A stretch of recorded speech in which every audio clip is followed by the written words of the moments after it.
Magandang gabi sa inyo mga kapobre.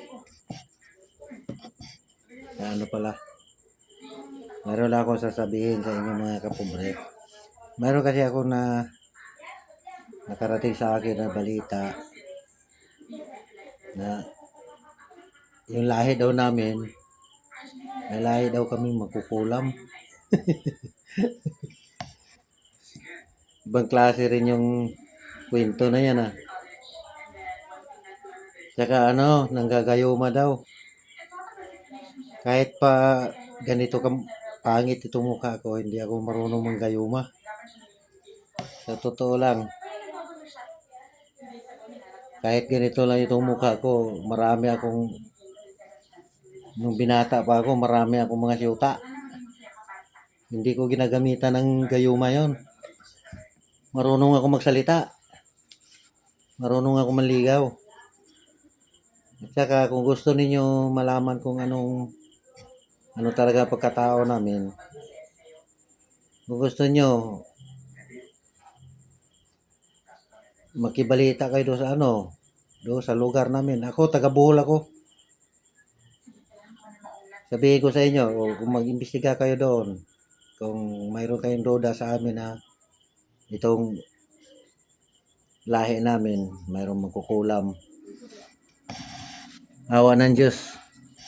Tumanda na lang ako ng ganito. Wala akong nabalitaan doon sa mga magulang namin na mayroon kami kamag-anak na ganyan, marunong magkulam. Hindi namin ugali yan. Ilista mo yung pangalan ko. Ako si Daniel Pagampang. Doon ako, ang pinanggalingan namin, Bohol. Ang address namin sa Bohol, Malitbog, Daguhoy, Bohol. Kung gusto mo mag-imbestiga, pumunta kayo doon.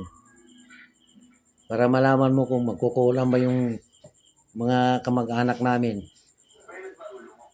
Pagampang apelido ko. Pati yung mga Aranyes, kamag-anak ko yon. Kasi apelido ng nanay ko yan. Magtanong kayo doon kung mayroong magkukulam doon na ganun mga apelido. Kahit ganito lang itong mukha ko, wala kaming lahi ng mga ganyan. Marunong ako manligaw, hindi ako marunong manggayuma. Kahit ganito lang itong mukha ko. Sorry kung na-insulto kayo, pero tigil-tigilan nyo yung ugali ninyo na manghusga kayo ng tao. Nako, hindi yun maganda, pangit yun. Ako, hindi man ako reliyoso masyado ang pagkatao, pero marunong ako matakot sa Diyos. Yung ginagawa mo niyan, baka sasampalin kayo sa Panginoon. Marunong kayo maggawa-gawa ng kwento. Pasensya na, pero hindi yung maganda. Ako, marunong din ako magalit, pero mayroon naman ako pasensya. Okay lang yan. Kung sa tingin mo sa akin na yung lahi ko, may lahi mangkukulam, okay lang yan. Pero kung gusto mo mag-imbestiga, kung totoo ba talaga yung sinabi mo, puntahan mo doon sa lugar namin sa Bohol. Kasi Bulanon ako. Bisaya akong dako oy. Ija-ija, aho-aho.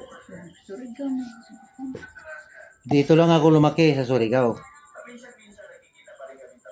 Waya kami jaon-jaon. Yung mga anak ko, iba dito pinanganak. Yung iba kong mga anak sa Maynila pinanganak yan.